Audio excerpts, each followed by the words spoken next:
সামাজিক যোগাযোগ মাধ্যম, বিশেষ করে আমরা তো এখন অনেকটাই ফেসবুক নির্ভর, এরপর যদি আসে টুইটার বা এক্স যেটাকে আমরা বলি, এই ঘুরে ফিরে তো এর মধ্যে আমরা থাকি।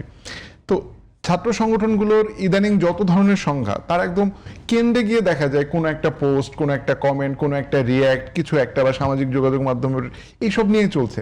আপনাদের দুজনের কাছেই প্রশ্ন, ছাত্র সংগঠন দায়িত্বশীলতার জায়গা থেকে আপনি আপনারটা বলবেন, আপনি আপনারটা, যে সোশ্যাল মিডিয়া গুজবের শেষ নেই এবং অনেক সময় দেখা যায় যে আমরা সত্যকে এবং মিথ্যার সঙ্গে মিলিয়ে ফেলি, গুজবের সঙ্গে মিলিয়ে ফেলি। এই যে সচেতনতা দরকার, সেটি কর্মী থেকে শুরু করে নেতা প্রত্যেকের, এই বিষয়ে আপনাদের কোনো নীতিমালা, প্রশিক্ষণ কিংবা অন্য কোনো কিছু আছে? কারণ শাহবাগের ঘটনা একদম স্পষ্ট, পরে আপনারাও স্বীকার করেছেন যে না, এটি আসলে যিনি করেছেন তৃতীয় পক্ষ। আপনি শুরু করতে চান? না না, আমি সোশ্যাল মিডিয়া ট্রেনিং এর কথা বলছি, অ্যাওয়ারনেসের কথা বলছি। জি, উনি যে বললেন যে সাংবাদিকের উপর হামলা করেছে, আপনারা দেখবেন ওই দিন 2টা ছেলেকে ধরা হয়েছে এবং তাদের ফেসবুক যখন মোবাইলগুলো দেখলো পুলিশ, দেখলো যে এক একজনের আইডিতে ফেসবুকে মানে 7টা 8টা করে লগ ইন করা।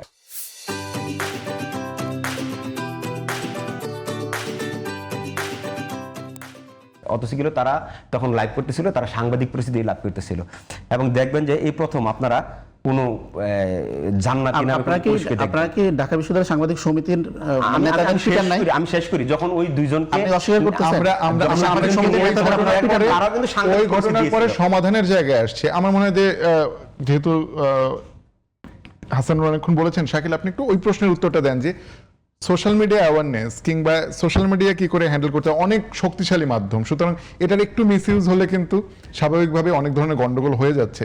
সেক্ষেত্রে আসলে ছাত্র শিবিরের ভূমিকা কি? আপনাদের প্রতি একেবারে সুনির্দিষ্টভাবে প্রতিদিন যে এই বট বাহিনী এইগুলোর অভিযোগ আছে, আমি সত্য মিথ্যা নিশ্চয়ই আপনারা ডিফেন্ড করবেন, কিন্তু সোশ্যাল মিডিয়া ব্যবহারে বা সোশ্যাল মিডিয়ার ক্ষেত্রে আরো বেশি সচেতনতার জায়গায় ঠিক আছে, ছাত্র শিবিরের দৃষ্টিভঙ্গি কি? ছাত্র শিবিরের কেন্দ্র থেকে একটা নীতিমালা আছে, এটাকে আমরা অনলাইন নীতিমালা আকারে আমাদের প্রত্যেকটা শাখা, উপশাখা, ওয়ার্ড পর্যায়ে আমরা এটা পৌঁছাইছি।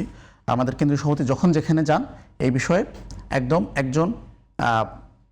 একজন ভালো মানুষ, একজন সৎ মানুষ, একজন মুসলমান যেভাবে চলা উচিত, তার অনলাইনটা কীরকম হওয়া উচিত, তার ইনবক্সটা কেমন হওয়া উচিত, বিস্তারিত এটা দেওয়া আছে। ওনারা যদি দেখতে চান আমি দেখাইতে পারি। আমি গতকালকে রংপুরে ছিলাম, সেখানে অনেকগুলো প্রোগ্রামে আমার কথা বলতে হয়েছে। প্রত্যেকটা প্রোগ্রামে আমরা আমাদের কর্মীদেরকে এতটুকু পর্যন্ত ইনস্ট্রাকশন দিয়ে আসি যে দয়া করে ছাত্রদলের ভাইদের পোস্টে হাহা দিয়েন না, কারণ আপনি দিবেন হাহা, সে আপনার গোলে কেটে দিবে। আপনি ওর পোস্ট শেয়ার দিয়ে একটা মজা করে একটা কথা লিখবেন, সে আপনার বাড়িতে যে আপনার মা বোনকে সে হ্যারাসমেন্ট করবে, স্লাট শেমিং করবে, সে থানায় যেয়ে হামলা করবে। আপনি একটা দলের শীর্ষ লিডারশিপ আর একটা দলের শীর্ষ লিডারশিপ, আপনি একটা জিনিস বোঝার জন্য দুই দলের অ্যাক্টিভিজম ফলো করেন।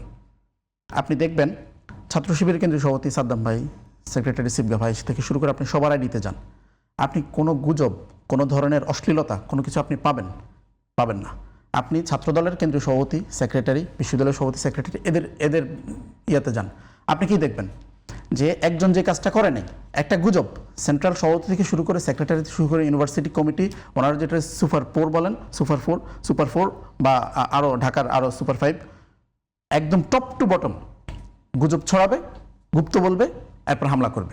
কমন নেচার, কমন বৈশিষ্ট্য। আপনি শিবিরের কেন্দ্রীয় সভাপতি থেকে শুরু করে ইউনিভার্সিটি, মহানগরী পর্যায়ের নেতাদের মধ্যে এই প্রবণতা দেখবেন না। আপনি যখন একটা দলের শীর্ষ নেতা এবং আরেকটা দলের শীর্ষ নেতা এদের মধ্যে কম্পেয়ার করবেন, তখন আপনার কাছে ক্লিয়ার হয়ে যাবে যে কারা এইটা কালেকটিভলি এটা চর্চা করে, দলের অভ্যন্তরে এটা প্রশ্রয় দেয়, আর কারা এটার বিরুদ্ধে নীতিমালা প্রণয়ন করে, এটা নিজের দলের কর্মীদেরকে সার্বক্ষণিক মোটিভেশনের মধ্যে রাখে যে